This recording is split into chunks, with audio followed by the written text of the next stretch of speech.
ठीक नहीं है, वो किसी तरह समय गुजार रहा है, उसको जीवन का आनंद नहीं मिला।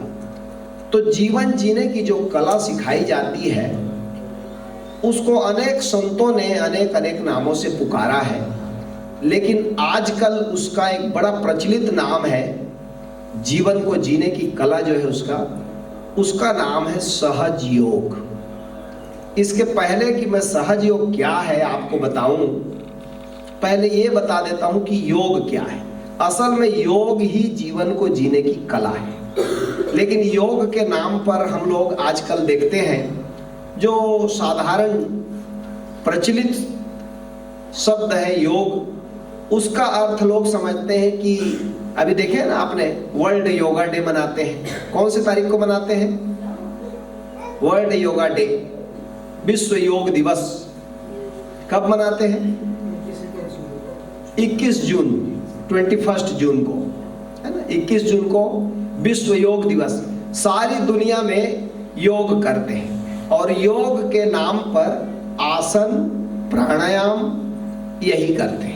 यानी ज्यादातर लोग, आप बताइएगा, आप यहाँ इतने लोग बैठे हैं, कितने लोग योग का अर्थ केवल आसन प्राणायाम मानते हैं कि हाँ योग का अर्थ हम इतना जानते हैं, आसन या प्राणायाम? कितने लोग, जरा हाथ उठाएं। कितने लोग योग का अर्थ और भी कुछ होता है जानते हैं? जानते हैं कुछ लोग कि योग का अर्थ कुछ और भी होता है। असल में योग का अर्थ होता है जुड़ना। किससे जुड़ना? यदि आप बहुत शास्त्रीय भाषा बोलते हैं तो आत्मा से जुड़ना, परमात्मा से जुड़ना, और बहुत ही प्रैक्टिकल भाषा में बात करते हैं तो योग का अर्थ होता है स्वयं से जुड़ना, अपने से जुड़ना, अपने सोर्स से जुड़ना। योग एक मार्ग है। जैसे नेपाल आने के लिए बहुत सारे रास्ते हैं, कोई उधर जनकपुर के रास्ते से भी नेपाल में प्रवेश कर सकता है, कोई सुनौली बॉर्डर से भी पार अंदर आ सकता है।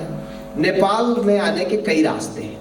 ऐसे ही अपने बीइंग से, आत्मा से जुड़ने के कई मार्ग हैं, उन्हीं मार्गों को योग कहा जाता है। वैसे गायन की विद्या सीखनी होगी, आपके पास पैर है लेकिन नृत्य की विद्या को अलग से सीखना होगा, ऐसे ही नहीं आ जाएगा।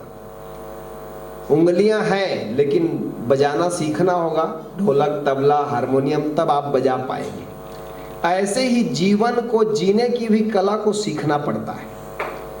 बिना सीखे केवल जीवन मिल गया तो जरूरी नहीं है कि व्यक्ति को जीना आ गया। मनुष्य सारे जगत के प्राणी जगत में सर्वश्रेष्ठ माना जाता है। इसलिए नहीं कि वो ज्यादा बुद्धिमान है, इसलिए कि मनुष्य के पास ही बुद्धत्व की क्षमता है। बाकी जानवर, बाकी प्रकृति में जो जीव जंतु हैं वो जी सकते हैं, बाल बच्चे पैदा कर सकते हैं, प्रजाति को जीवित रख सकते हैं, लेकिन गौतम बुद्ध बनने की क्षमता किसी जानवर के पास नहीं है। वो केवल मनुष्य की प्रजाति में संभावना है। ओशो बनने की, राम, कृष्ण, महावीर बनने की क्षमता केवल मनुष्य के शरीर में है, अन्य शरीरों में नगण्य है।